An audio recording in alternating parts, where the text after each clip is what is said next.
Hi, my name's Marika Jenkins and I am a lecturer here at the University of Technology, Sydney in the Bachelor of Nursing degree program.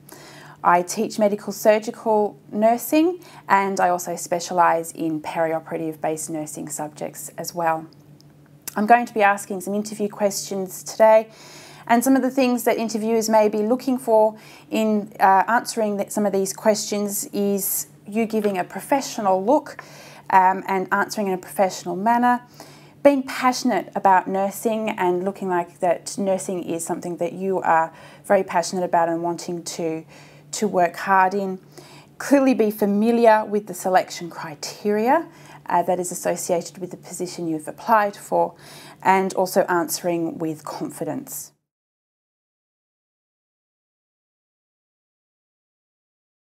You are a new member of the nursing profession. What personal and professional qualities do you bring to the nursing team?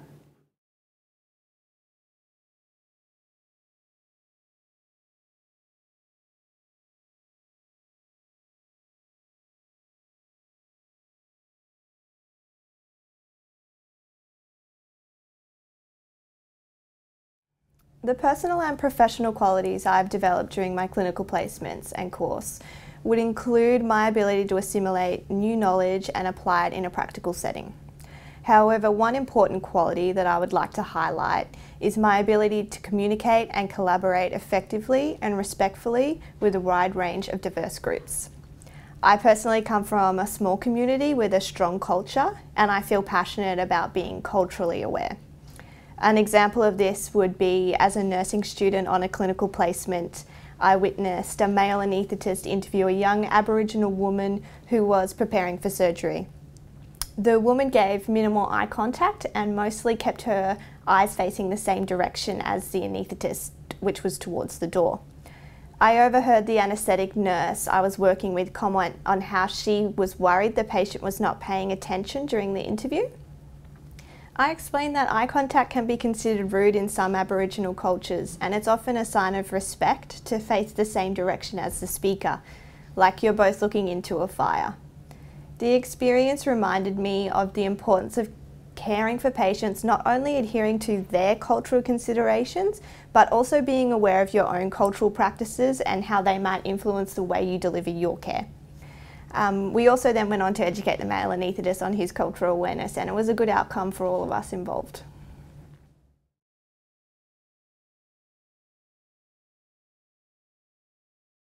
All right, so I have a lot of friends, so I'm pretty popular. I think I'm pretty good at talking, like communicating with people.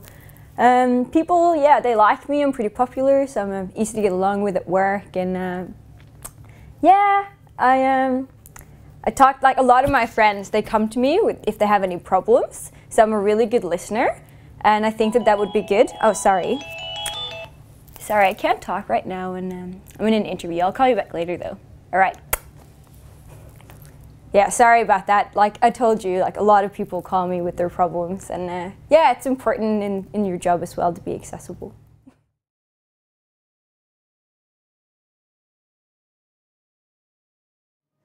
What skills do you have that makes you suitable for the role of the registered nurse?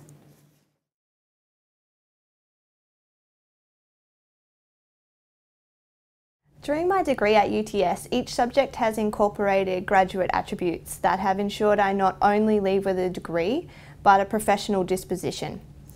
The graduate attributes ensure I have the ability to deliver patient-centred care in a professionally competent manner, using strong communication and collaboration skills that demonstrate my professional competence and knowledge. As a registered nurse, I would be charged with caring for a number of patients at any one time. I would have to be able to prioritise my care and manage my time to ensure all of my patients were given the best chance at positive outcomes. During my degree, I worked full-time to support myself and my partner, as they also were studying. Learning to juggle work, study and a personal life has been a challenging but rewarding skill that I think makes me well equipped to transfer into the clinical environment. Not only the time management and prioritising, but being able to maintain a high distinction average and ensure downtime for myself and my family makes me a well-balanced, hard-working individual.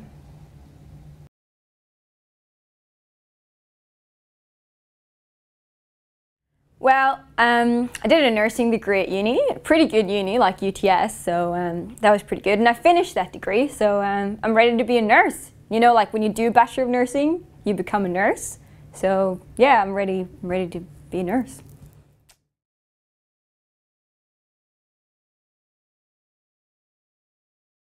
If you were checking out an S8 drug with another nurse and he or she said they were too busy to go with you to the patient's bedside, what would you do in that situation?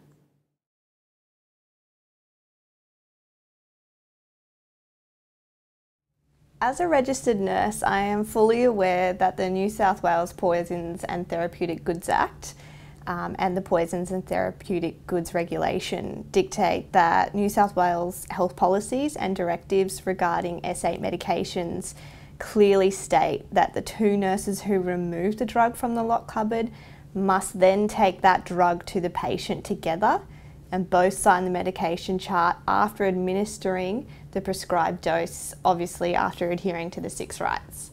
If the nurse I was checking the medication out with was too busy to come with me to the patient, I would politely thank them for offering to check out the drug with me, but decline. Reminding them on the importance of following policy, and I would go and find a nurse who had enough time to not only check out the medication, but complete the entire process safely and efficiently.